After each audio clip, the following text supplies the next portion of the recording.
ngomong bahwa bersyukurlah kalian kalau saat ini kalian memiliki orang tua, karena doa ibu itu tembus ke langit ketujuh. Doa ibu menembus ruang dan waktu. Doa ibu melampaui batasan dan tidak ada skat untuk doa seorang ibu. Doa yang baik. Doa yang tidak baik pun akan tetap bisa tembus. Karena apa? Kecuali ibunya yang kurang baik ya Mbak ya. Maksud saya adalah tidak ada seorang ibu yang akan memakan anaknya sendiri. Itu saya percaya ya. Karena seorang ibu itu lebih memilih tidak makan dibandingkan dengan anaknya yang tidak makan. Jadi ibu itu akan memilih lebih baik nggak makan. Itu kucing saya aja kayak gitu loh. Kucing aja, kucing saya itu.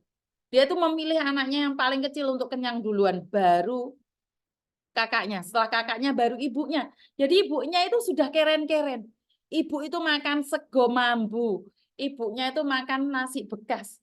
Yang penting anaknya kenyang dulu. Karena itulah saya selalu bilang doa ibu itu tembus ke langit ketujuh. Ojo wani-wani mbak orang tua. Miss Yuni bagaimana dengan ibu saya yang sudah meninggal, ayah yang saya sudah meninggal? Nah, tulan motoku berbes loh lewis ngomong tentang orang tua. Eh ya, kalau kita orang Jawa kan datang ke makamnya ya, mengirim doa.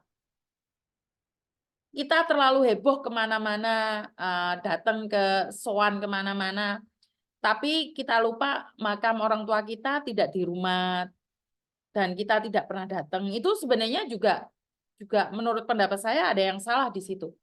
Kenapa? Karena kamu kemana-mana sowan, kamu kemana-mana takziah, bukan takziah, apa sih namanya? Apa sih saya nggak tahu tuh rombongan-rombongan gitu. Tapi kamu lupa bahwa kamu punya seorang ibu yang sudah meninggal, bahkan kamu tidak pernah datang. Apalagi kalian yang merantau di luar negeri, saat pulang nggak mau datang ke pemakaman orang tua sekalian. Itu ada yang salah di situ. Menurut pendapat saya ya, tapi jangan didramatisir ya. Jangan mengatakan bahwa saya itu apa ya? Melakukan ritual atau seperti apa ya? Karena ini adalah kepercayaan ya, tradisi keluarga saya. Jadi pertama kali datang setelah kita berkunjung sama keluarga, sama tetangga, kita harus datang ke pemakaman keluarga kita. Dan ayah saya dulu pernah bilang, mungkin saya selalu mengulangi ini ya, perlakukan saya dengan baik saat saya masih hidup, saat saya sudah meninggal dunia. Percuma kau bawakan saya bunga begitu banyak, karena saya tidak akan fitnah bisa melihat. Tapi lakukanlah yang terbaik, agar saya masih bisa meninggalkan nama yang baik. Karena saya punya anak seperti kamu, masih memiliki kebaikan. Jadi jangan sampai saya dengar bahwa kamu melakukan kejahatan walaupun saya sudah tidak ada di dunia ini. Jadi buat teman-teman yang saat ini masih ada orang tua ataupun yang nggak ada orang tua, selalu berdoa untuk orang tua dan meminta restu orang tua. Dan yang paling mengenaskan adalah kalian yang ibunya masih sehat, gara-gara pinjam uang ke orang mengatakan ibunya mati. Itu yang sial kalian. Kalian adalah orang-orang sial yang mengatakan ibumu masih sehat dan kamu doakan ibumu mati gara-gara kamu pingin pinjam uang ke temanmu. Ini yang sangat menyedihkan sekali ya. Miss Yuni, saya dengar orang tua langsung nangis. Taipo hadir. Cocok doa orang tua sangat diijabahi.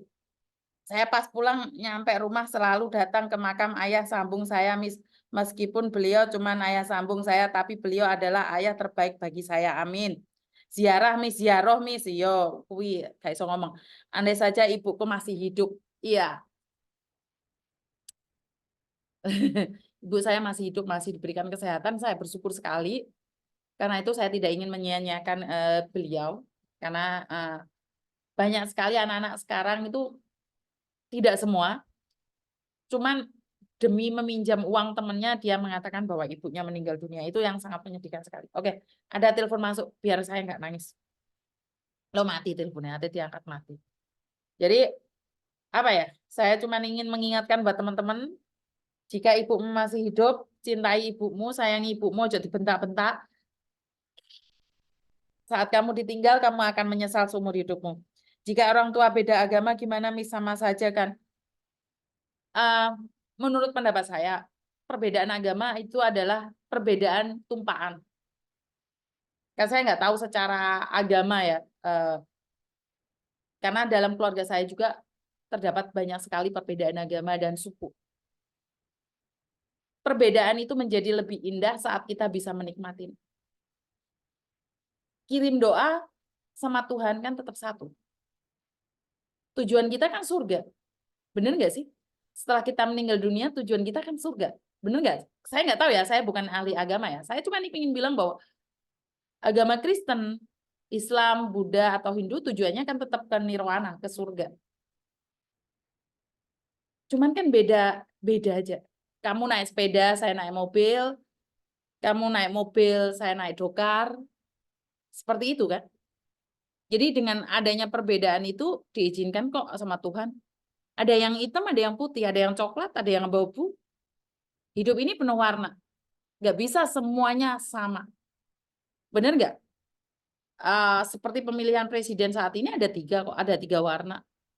Apakah yang satu itu salah? Enggak, menurut saya Pak Anies salah? Enggak. Pak Prabowo salah? Enggak. Pak Ganjar salah enggak? Enggak. Semuanya benar dari versi mereka masing-masing. Nah, tinggal kita suka yang mana. Benar nggak sih? Jadi kalau masalah perbedaan agama dengan keluarga, saya rasa tetaplah menjadi baik gitu aja sih. Jangan sampai perbedaan itu membuat kita membenci satu sama lain. Benar nggak sih? Aku kalau pulang kampung ke makam ibuku dulu, Miss, habis itu baru jalan-jalan kemana-mana. Nangis, Miss, 11 tahun ayah meninggal, tapi sering mimpi malah saya cuman ayah sambung karena kedekatan kami, Miss. Bahkan ketika beliau meninggal, beliau menunggu suara saya. Waduh, ini membuat saya grutus mili ini, Wahyu ini. Saya itu paling nggak bisa kalau sudah berbicara tentang ayah ya. Saya minta maaf ya. Saya bisa dibilang drama, terserah orang ngurus. Tapi berbicara tentang ayah, saya masih hari ini masih gagal move on. Maka dari itu saya selalu berdoa buat ibu saya agar diberikan kesehatan. Miss, nangis kejer loh, Miss. No, iya, percaya. Waalaikumsalam. Saya selalu dalam lindungan. Terima kasih Mbak Winarse. Mbak Sri Sada, ibuku genap 100 harinya, Miss Yuni. Bulan kemarin minta izin cuti pas 40 harinya. Ya, semoga ibumu diterima di sisinya, Mbak. Oke, jadi Miss Yuni galau lewes ngomong masalah orang tua dan sakit itu saya tuh wes kelenger, Mbak. Oh, saya tuh bisa tarung dengan siapapun. Dengan sindikat saya bisa bengok-bengok, bisa halus, tapi lewes berbicara tentang orang tua dan sakit itu adalah kelemahan saya yang paling fatal. Jadi manusia itu punya kelemahan ya. Demit larus wong tuaku wes meninggal kabeh, Miss. Sama seperti ayahku, Miss, beliau meninggal setelah sehari kepulanganku dari Arab. Terima kasih Miss Yuni, istri saya banyak ditolong Miss, meski saat ini masih di BLKO sama-sama. Ya, seorang suami juga harus mendukung istrinya ya, karena kesuksesan istri itu atas dukungan suami dan kesuksesan suami itu atas dukungan istri. Nah,